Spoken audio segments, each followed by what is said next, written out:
Bismillahirrahmanirrahim. Assalamualaikum warahmatullahi wabarakatuh.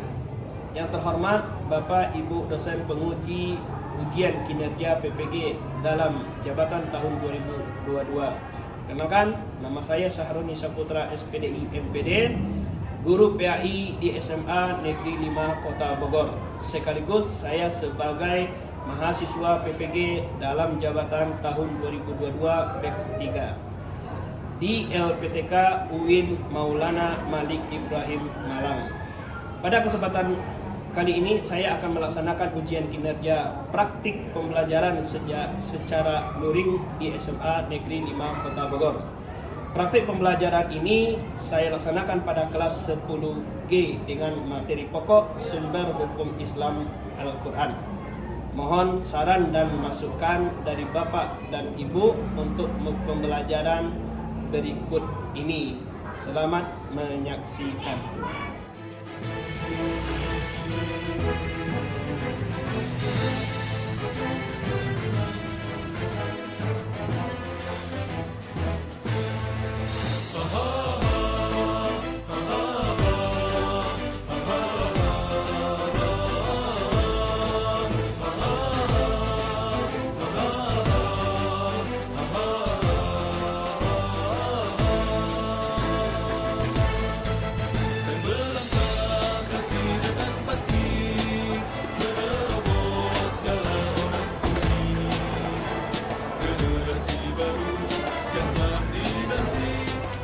Assalamualaikum warahmatullahi wabarakatuh.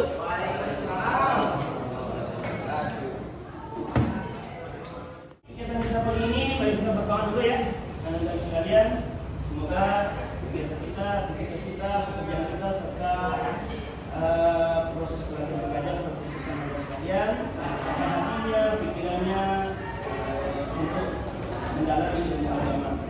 Nah, ilmu agama ini adalah ilmu akhirat, dunia akhirat, bahagia dunia, ilmu bahagia akhirat, ilmu. Maka oleh karena itu kita harapkan kita bergantung kepada Allah Subhanahu wa taala agar aktivitas kita ini dimudahkan sama Allah. Amin. Ya Allah, untuk menyiapkan pertemuan. Teman-teman, sebelum mengawali pembelajaran hari ini kan berdoa dimulai. Auzubillahi minasyaitonir rajim. Bismillahirrahmanirrahim.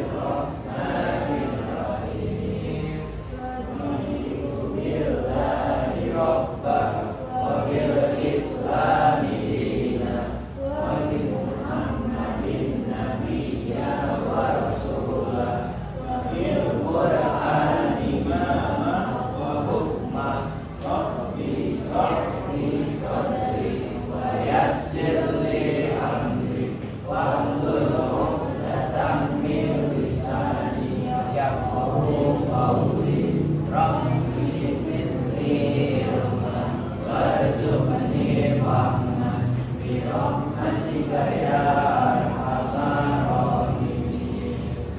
Beri salam. Assalamualaikum warahmatullahi wabarakatuh. Waalaikumsalam warahmatullahi wabarakatuh. Azwan, Latifah, Cila, Aila, Atwa, Nabila, Zidan, Aulia, Rizky, Afif, ya. Pokoknya hari ini sehat? Alhamdulillah. Kan? Alhamdulillah ya rabbil alamin. Ya. Untuk mengingatkan teman-teman sekalian pagi ini, termotivasilah karena kita hidup itu butuh motivasi, gitu ya. Belum nggak kita motivasi? Belum, ya kan? Apa gunanya motivasi? Kita penyemangat hidup itu perlu nggak? Contoh Bapak nih, Bapak penyemangat hidup Bapak siapa? Hah? Istri. Ya, semangat hidup itu. Coba kalau Bapak nggak ada istri, loyo aja Bapak itu mah. Ya kan? Ya kan? Jadi kita hidup itu ada motivasi. Motivasi yang paling besar itu adalah dari diri kita sendiri. Ya. Anda sekalian yang perlu kalian ingat setiap hari, setiap waktu, setiap saat pesan Allah. Dalam Al-Quran Allah ingatkan kepada kita hamba. Kenapa? Karena kalian ini sudah masuk baru berakal. Apa kata Allah Subhanahu wa taala? Ya ayyuhalladzina amanu taqullaha wa tanzur nafsum ma qaddamat lighad. Ya. Wahai orang-orang yang beriman, bertakwalah kamu kepada Allah. Orang yang beriman, di sini beriman kan semuanya? Insyaallah, yakin kepada Allah, yakin kepada malaikat, yakin kepada kitab, yakin kepada Rasul, itu adalah iman. Dan Bapak di hadapan Bapak ini pasti orang yang beriman. Orang beriman itu dipanggil dengan panggilan yang lembut. Wahai orang-orang yang beriman, bertakwalah kamu kepada Allah. Dan ingat, wala tanzur nafsum ma qaddamat lighad. Perhatikan apa yang kamu perbuat untuk hari esok. Hari esok itu kapan? Kapan hari esok? Selasa, kemarin. Maksudnya hari esok yang di ayat ini kapan? Kapan? Apa nak? Hari akhir, hari mahsyar, kembalinya kita kepada Allah. Ya, besok hari apa? Besok Selasa, benar. Salah benar ya, kan? Jadi maksud dari ayat ini, Anda sekalian perhatikan apa yang sudah kalian perbuat untuk hari esok. Karena perbuatan kita hari ini, tanda kutip kebaikan, itu adalah sebagai penolong kita nanti di hadapan Allah. Salat itu akan menyelamatkan kalian dari kobaran api neraka. Baca Quran akan memberikan naungan nanti di padang mahsyar. Makanya diingatkan Allah, perhatikan apa yang kamu buat hari ini untuk hari esok. Jangan kalian sibuk dengan melakukan perbuatan buruk, dosa, maksiat, karena itu adalah sebagai jalan pembuka pintu neraka nanti di hadapan Allah. Saya pahami? Oleh karena itu pesan Bapak, berbuat baiklah di mana saja, kapan saja, dalam kondisi apa saja. Walaupun hanya dalam gelas ada semut di dalam gelas tersebut, kemudian air, ya ada air, kemudian ada semut yang istilahnya apa itu? Berbenamlah bahasanya. Kemudian kalian selamatkan semut itu, ya kan? Nah, mungkin bisa jadi penyelamatan semut itu adalah jalan kalian untuk masuk ke surga. Karena setiap kebaikan itu pasti akan dibalas. Faman ya'mal mithqala dzarratin khairan yara wa man ya'mal mithqala dzarratin syarran yara. Jadi itu bahasa Al-Quran. Barang siapa yang berbuat kebaikan sebesar biji zarah, pasti akan dapat balasan. Begitu juga sebaliknya. Perbuatan buruk sebesar biji bayam. Biji bayam pernah lihat tak? Tadi Pak? Tak pernah. Biji bayam? Pernah lihat? Azwar ya? Iya. Pernah lihat? Pernah. Kecil kan? Oh, kecil banget.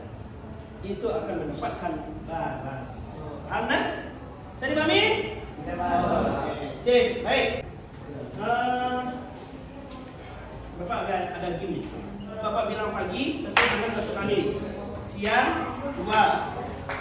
Sore, 3. Kalau malam, benar ya? Oke, sip. Konsentrasi. Konsentrasi. Ini mulai. Ya, konsentrasi. Caranya, konsentrasi. Pagi, siang, pagi, siang, sore, malam. Oke, bagus. Tepuk tangan semuanya dulu. Nah, untuk materi kita hari ini siapa yang tahu? Kita hari ini apa? Iya, bagus. Sumber hukum Islam. Nah, sumber hukum Islam. Ini kan, ini pelajaran insyaallah akan kita bahas hari ini. Nah, yang sudah membaca tadi malam tentang sumber hukum Islam ada nggak? Ya, bagus. Apa saja sumber hukum Islam yang apa? Lihat, bagus ya. Tepuk tangan untuk dia. Ya. Nah, alhamdulillah. Nah, ini pelajaran insyaallah akan kita bahas hari ini. Tapi sebelumnya Bapak akan kaitkan dulu dengan pelajaran minggu yang lalu. Masih ingat nggak pelajaran kita minggu yang lalu? Ya, bagus. Tentang ilmu pengetahuan. Nah, bolehlah tepuk tangan. Bagus. Sekali lagi ilmu pengetahuan. Dasarnya lah paling tidak. Dasar hukum yang menjelaskan tentang sumber tentang ilmu pengetahuan. Ilmu pengetahuan itu wajib. Ya, apalagi kita orang muslim. Nah, sesuai dengan hadis Nabi. Baik apa? Hadis Nabi yang menjelaskan tentang ilmu pengetahuan. Kita orang yang beriman, kita orang muslim wajib menuntut ilmu. Kan? Ya, ini bagus.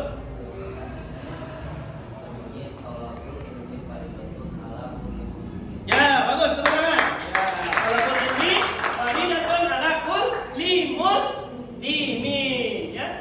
Wajib laki-laki, perempuan yang beriman, yang muslim untuk menuntut ilmu.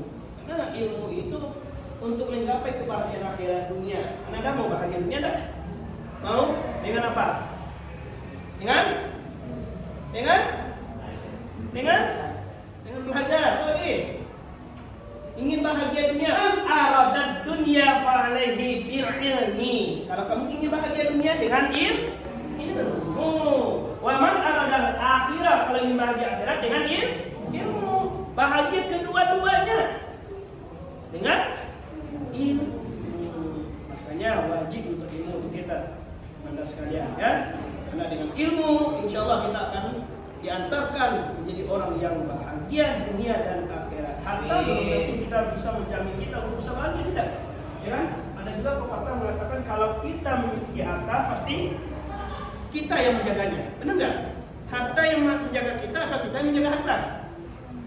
Kita yang menjaga harta. Berbeda dengan ilmu. Ilmu kita yang menjaga ilmu atau ilmu yang menjaga kita? Ilmu yang menjaga kita. Nah, ini perbedaannya ilmu dengan harta. Nah, baik, bagus ya. Nah, untuk hari ini kita lanjutkan tentang sumber hukum Islam. Nah, apa akan menguji pengetahuan kalian dulu? Mungkin yang sudah baca dan mungkin yang belum membaca. Bapak yakin karena pelajaran ini itu biasanya dari SD sudah ada, SMP juga. Ini cuma kita masih jadi bedanya hanya kita lebih mendalam dari ini, ya. Sumber hukum Islam tadi sudah disampaikan oleh Regina, ya. Regina, oh ya Regina. Tadi sumber hukum Islam ada berapa? Quran, hadis, ijtihad. Itu 3. Nah, siapa yang tahu dengan Al-Quran? Tunjuk tangan. Quran. Fir. Quran apa Fir? Kitab suci umat apa? Umat Islam. Quran. Apa itu Al-Quran? Kitab yang diturunkan oleh Allah Subhanahu wa Ta'ala. Nah, kitab suci Al-Quran diturunkan kepada Nabi Allah besar Muhammad SAW. Bagus. Alhamdulillah. Yuk, Bapak. Siapa? Nih, apa itu Al-Quran? Nah, sama jawabannya dengan Afif. Kitab suci umat Islam. Ada yang beda jawabannya? Apa itu Al-Quran? Ya, bagus. Sebagai petunjuk dan sebagai petunjuk bagi umat Islam. Bolehlah, bagus. Oke, tepuk tangan pintar-pintar nih, insyaallah. Ucapan dan perbuatan Nabi. Bolehlah, tepuk tangan. Masya Allah. Nah, hari ini insyaallah akan kita kupas dan akan kita bahas untuk bersama, ya. Nah, dalam mencari nanti ada LKPD, lembaran kerja siswa. Nanti Bapak bagi kelompok, cukup 2 kelompok saja. 2 kelompok, jadi kita ada berapa nih? Jadi 3 kelompok berapa? 1 kelompok. 5. 1 kelompok. Tadi kita bagi 3 kelompok, ya. Kita bagi 3 kelompok dan masing-masing nanti kelompok akan mencari penjelasan tentang pertanyaan yang akan Bapak berikan. Oke, ya.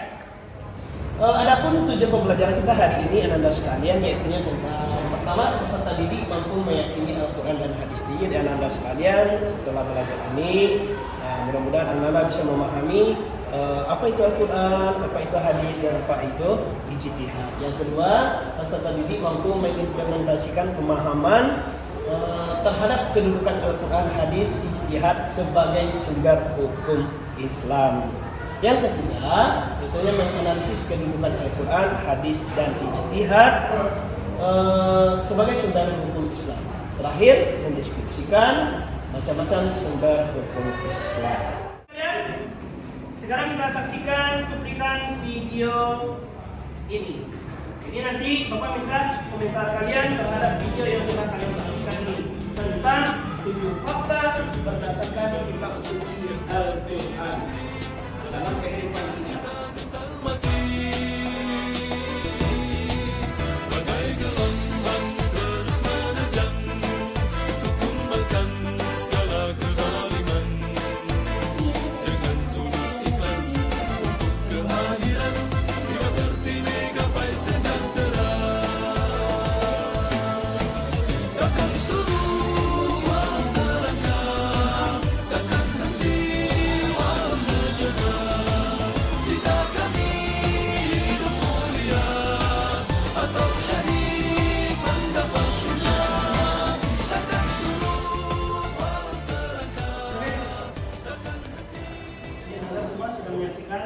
Tentang 7 fakta kebenaran Al-Quran. Coba siapa yang ingin mengomentari dari video yang sudah disaksikan?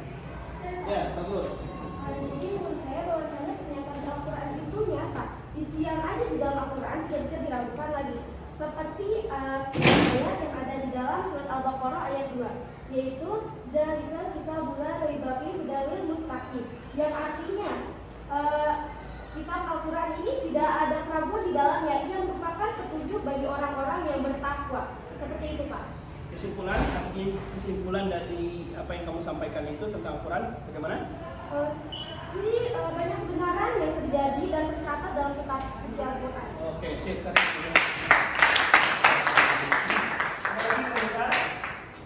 Dari apa yang disaksikan barusan, bahwasannya Al-Quran itu masih adakah di antara kalian yang ragu dengan Al-Quran?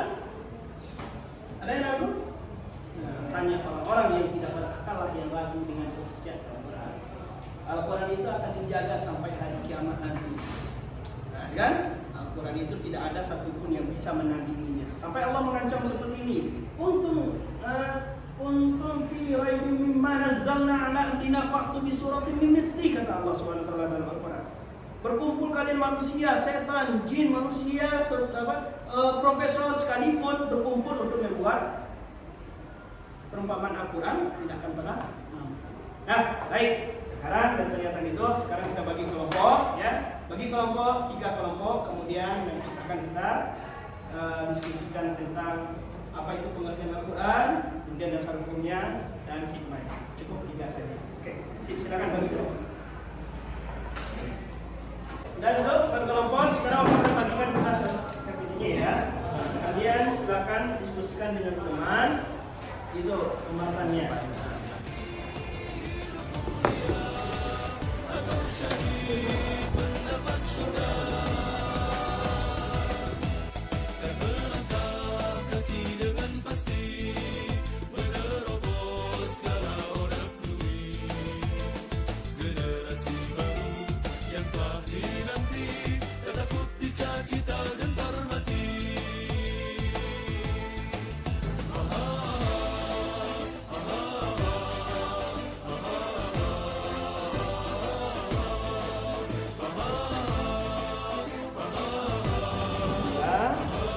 Dan dasarnya cukup satu aja, surah Al-Quran ayat surat berapa ya berapa. Selesai ya. Kita cukupkan sampai di sini untuk diskusinya. Sekarang kita lanjutkan penampilan kelompok untuk mempresentasikan pembahasan yang telah didiskusikan dengan teman kelompoknya. Assalamualaikum warahmatullahi wabarakatuh. Kami dari kelompok 1 ingin mempresentasikan hasil diskusi kami tentang sumber hukum Al-Quran, sumber hukum Islam yang pertama yaitu Al-Quran. Sebelumnya perkenalkan, saya Aulia Mulidiani. Saya Mazwan. Saya Azizah. Saya Kabul. Yang pertama akan dibahas adalah pengertian. Pengertian Al-Quran. Al-Quran adalah kalam Allah Subhanahu wa taala yang diturunkan kepada Nabi Muhammad SAW. Al-Quran diturunkan melalui malaikat Jibril yang dihimpun dalam masyaf yang merupakan mukjizat Nabi Muhammad. Latar belakang turunnya Al-Quran. Al-Quran diturunkan di Arab, di Mekah, di tempat adalah Gua Hiro, yang dimana diturunkan oleh malaikat Jibril. Pada saat itu adalah untuk meluruskan foto Arab dan sebagai kitab petunjuk bagi seluruh umat manusia. Dilanjut dari dasar hukum Al-Quran, yang kita tahu Al-Quran adalah dasar hukum untuk semua umat Islam. Al-Quran adalah sumber hukum Islam yang pertama. Hukum Al-Quran ada 3 jenis, yaitu hukum etika dia, yaitu hukum yang mengatur hubungan manusia dengan Allah secara rohaniah. Lalu hukum amalia, hukum yang mengatur hubungan manusia dengan Allah secara lahiriah, atau hukum yang mengatur kehidupan manusia serta manusia dengan lingkungan. Hukum yang ketiga yaitu hukum kuliah, hukum yang berkaitan dengan perilaku normal manusia baik individu atau makhluk sosial. Hukum jadi sini tercermin dalam konsep insan yang dipelajari dalam ilmu akhlak atau tasawuf. Berikutnya dilanjutkan dengan keutamaan Al-Quran. Al-Quran adalah kitab suci utama dalam agama Islam. Setiap muslim meyakini bahwa Al-Quran adalah pedoman hidupnya. Umat muslim percaya bahwa Al-Quran diturunkan oleh Allah kepada Nabi Muhammad SAW. Setiap muslim Yang terakhir, hikmah sumber hukum Islam. Dengan adanya sumber hukum, maka setiap perbuatan yang kita lakukan itu akan memiliki dasarnya, sehingga kita tidak akan salah atau berdosa dalam mengerjakan suatu hal. Syafaat dari Rasulullah SAW karena mencintai sunnah-sunnahnya. Adapun dalilnya dari surat Al-Baqarah ayat 2, yaitu zalikal kitabul la raiba fihi dalil muttaqin, yang artinya kitab Al-Quran ini tidak ada keraguan di dalamnya. Ia merupakan petunjuk bagi orang yang bertakwa. Seperti itu. Terima kasih. Sekian dari kelompok kami. Ada yang ingin bertanya? Ya, silakan berdiri. Pertanyaan saya, bagaimana pendapat kalian jikalau Al-Quran tidak diturunkan kepada Nabi Muhammad lalu disampaikan ke para umatnya, dan bagaimana kondisi manusia jika Al-Quran tidak diturunkan? Izinkan saya untuk menjawab. Karena Al-Quran ini diturunkan didasari untuk kita petunjuk bagi seluruh umat manusia. Jadi jika tidak ada Al-Quran, kita para manusia tidak akan memiliki petunjuk yang jelas dan benar. Tanpa ada petunjuk kita akan tersesat. Nah, seperti itu. Apa sudah terjawab? Sudah. Baik, terima kasih. Ada lagi yang ingin bertanya? Tidak. Sekian kami tutup. Terima kasih. Wassalamualaikum warahmatullahi wabarakatuh. Tepuk tangan untuk kelompok 1.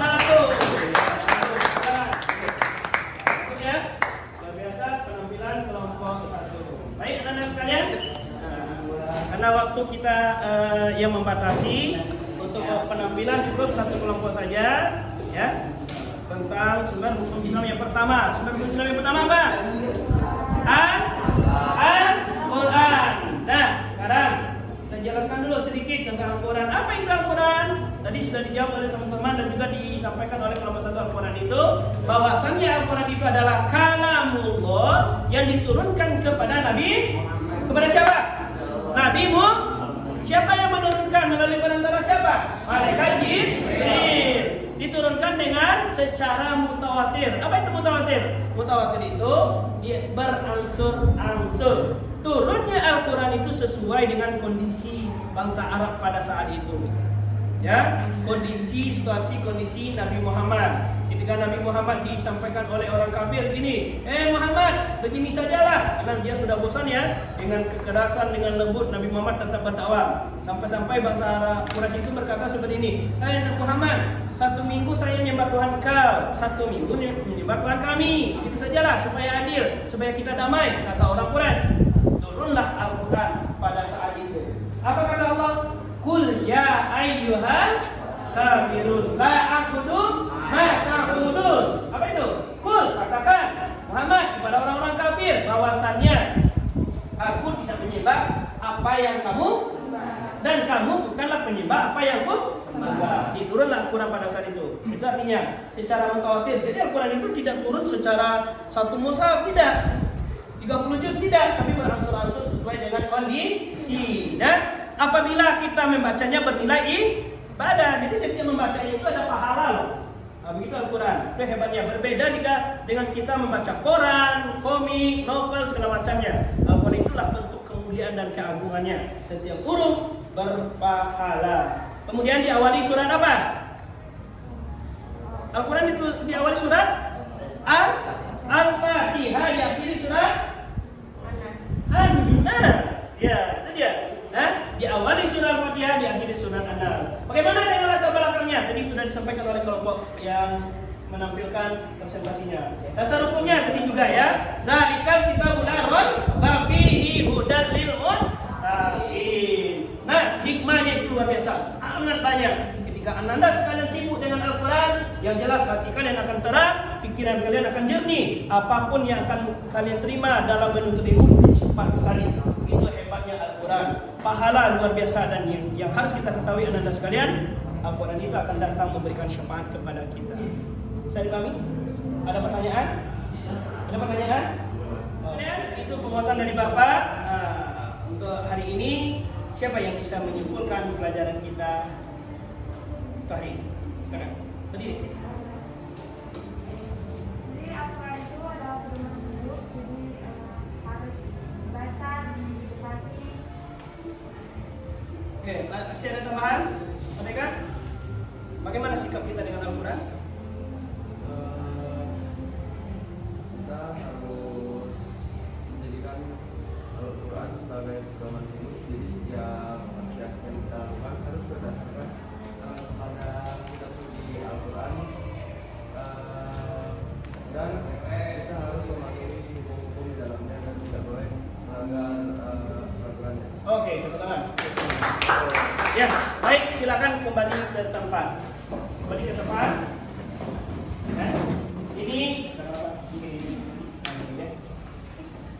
Ini ada kuis sebelum kita tutup. Silakan kerjakan soal ini.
Untuk pertemuan kita, karena waktu kita dibatasi oleh waktu.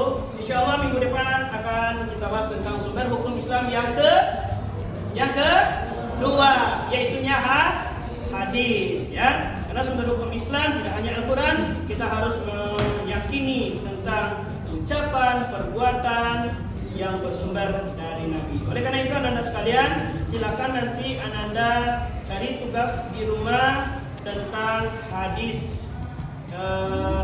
Nabi, baik itu hadis berupa ibadah ataupun hadis berupa perintah dan larangan serta ancaman, bebas. Yang penting Anda sekalian minggu depan sudah membawa satu contoh tentang hadis. Ada pertanyaan? Ada pertanyaan? Cukup dipahami? Baik, untuk hari ini kita cukup sampai di sini. Kita akhiri dengan baca hamdalah. Alhamdulillahirabbil alamin. Kita tutup dengan doa kifaratul majlis. Subhanakallahumma wa bihamdika asyhadu an la ilaha illa anta astaghfiruka